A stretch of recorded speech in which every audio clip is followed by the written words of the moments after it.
Alexis Gilbert, vous, transporteur, est-ce que vous comprenez qu'on laisse ces barrages depuis, par endroit, une semaine, 15 jours même, pour certains de ces barrages?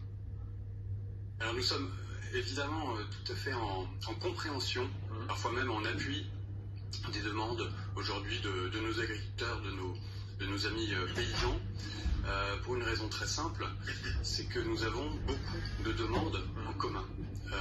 Des points communs qui sont des points liés à la valorisation du travail, à la manière dont on peut répercuter nos coûts, les problèmes d'enchevêtrement administratif, de complexité. Tout ça, nos entreprises, nos PME du transport routier, de marchandises comme de personnes, le connaissent vraiment très bien. Je sens qu'il va y avoir un mais dans votre réponse. Il y a un mais, oui, mais je crois que c'est important d'abord de souligner cet appui, cette compréhension, parce que, évidemment, on se sent très proche de nos amis les paysans. Il y a aussi une question fiscale. Pourquoi on est proche? Parce que c'est la même loi qui est aujourd'hui à l'origine de cette progressivité d'un poids fiscal entre maintenant et 2030, qui s'impose tant aux agriculteurs qu'aux transporteurs routiers.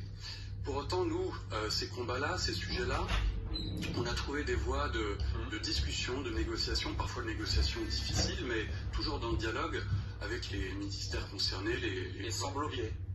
Pour l'instant, non. Pour l'instant, non. On a réussi à trouver des voies, alors ça va se poursuivre. On a encore d'ailleurs des échéances qui viennent. Mais qu'est-ce qu'ils disent, vos chauffeurs routiers qui sont coincés sur les barrages? Voilà, c'est ça. C'est que le problème aujourd'hui, c'est que si les réponses ne sont pas apportées rapidement, aujourd'hui, ce que vivent nos entreprises, c'est un véritable enfer. Un enfer sur tous les plans. Nos chauffeurs sont soumis à un stress pas possible. On a des rallongements de délais de conduite, on a des trajectoires qui sont recalculées avec des kilomètres en plus, du gasoil en plus. On a du stress, ça coûte. Ouais, du stress, ça coûte. Et puis on a, je dirais, des clients qui deviennent de plus en plus réticents à passer commande.